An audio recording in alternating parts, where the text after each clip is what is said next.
Ce sanctuaire a été voulu pour l'adoration perpétuelle.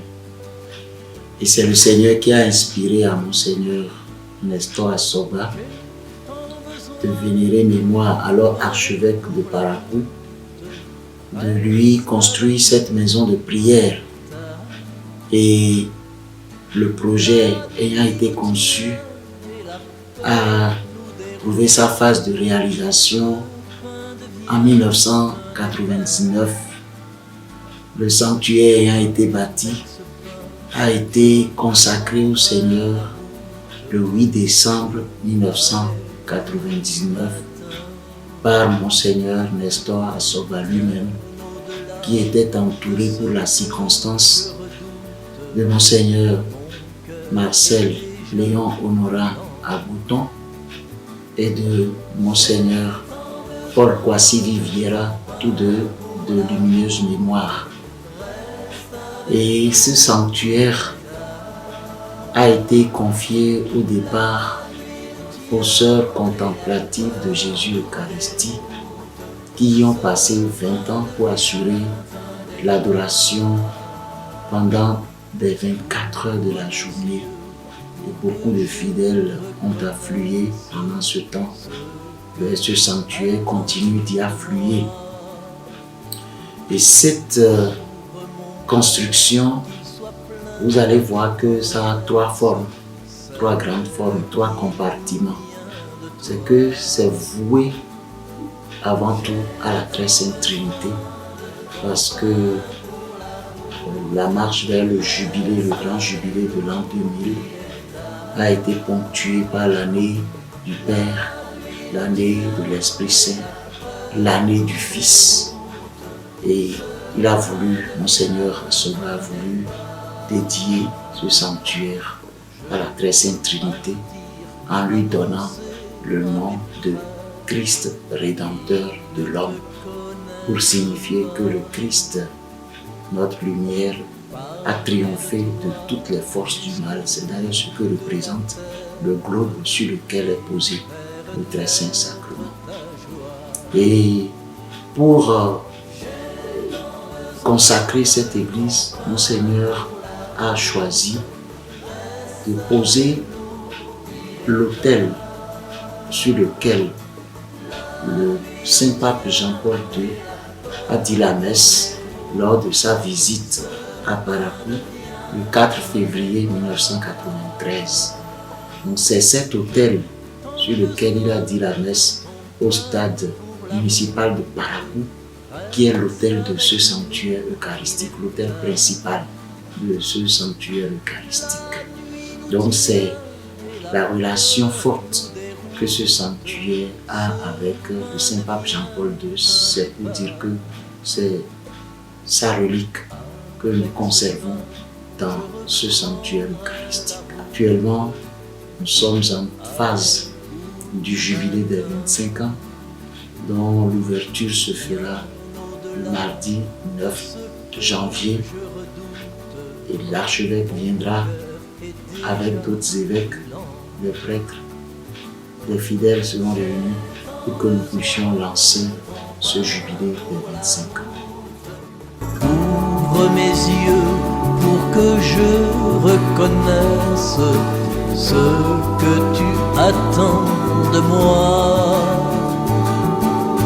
Ouvre mon cœur, qu'il soit plein de tendresse, celle qui nous vient de toi. Au cours de cette année jubilaire, la particularité sera que chaque mois, nous aurons les 24 heures pour le Seigneur.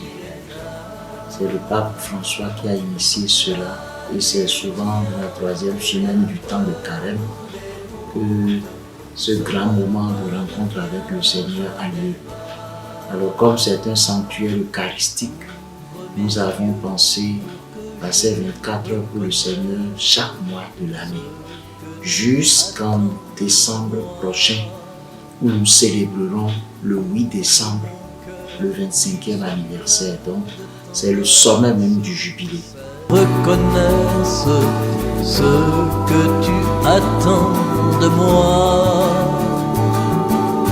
Ouvre mon cœur, qu'il soit plein de tendresse, celle qui nous vient de toi. J'ai tant besoin de ton pain pour la route, reste avec nous, il est tard. La nuit nous tient et la peur nous déroute, ce pain devient un départ.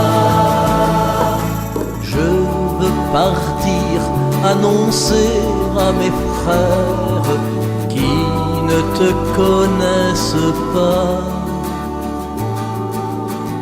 Et au cours de l'année, nous aurons beaucoup de pèlerinages parce que à l'ouverture, l'archevêque procédera à l'ouverture de la porte sainte.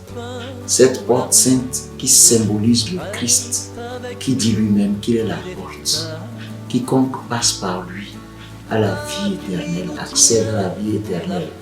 Et vu que l'Eucharistie est le sacrement par excellence de la vie sans fin que Dieu nous donne, tous ceux qui auront part à ceux qui entreront par cette porte trouveront des grâces, obtiendront des grâces jubilaires et pourront vivre avec le Christ, participer à des pèlerinages, à des moments d'adoration, à des moments de prière, de louange.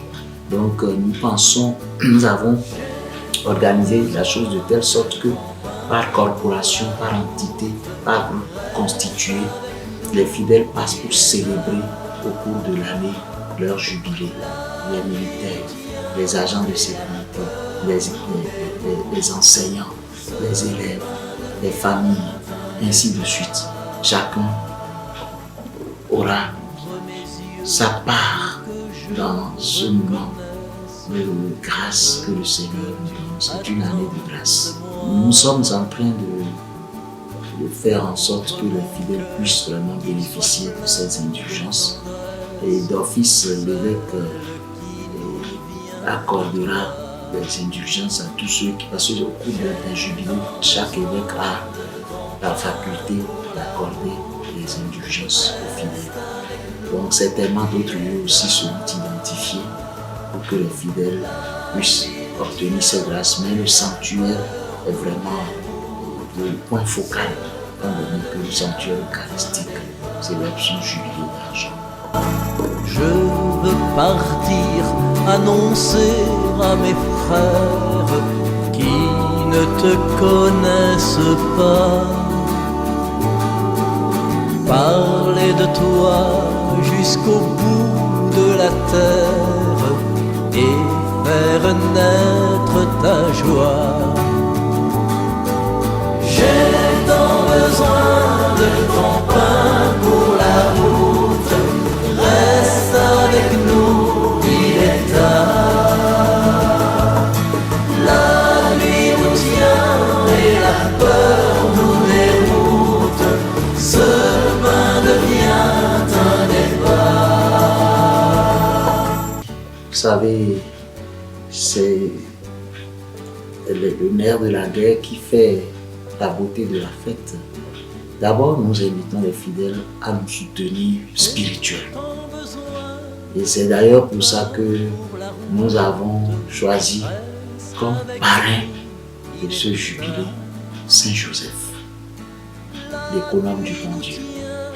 Je crois qu'avec Saint Joseph, nous ne manquerons de rien pour mettre en lumière ou pour réaliser tout ce que nous avons prévu. C'est d'abord lui, le parrain.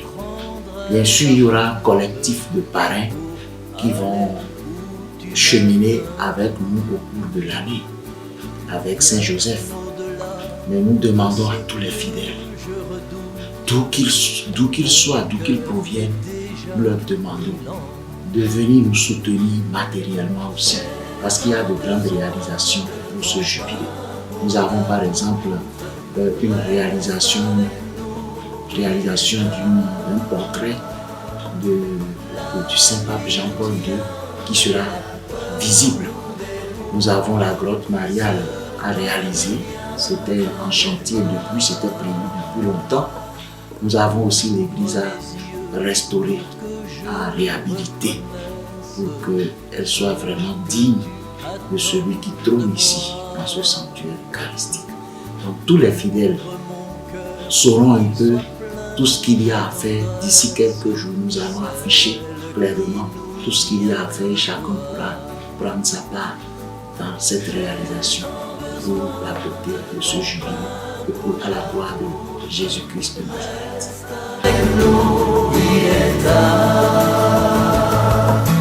La nuit nous tient et la peur nous déroute. Ce pain devient un départ. Je veux partir annoncer à mes frères qui ne te connaissent pas,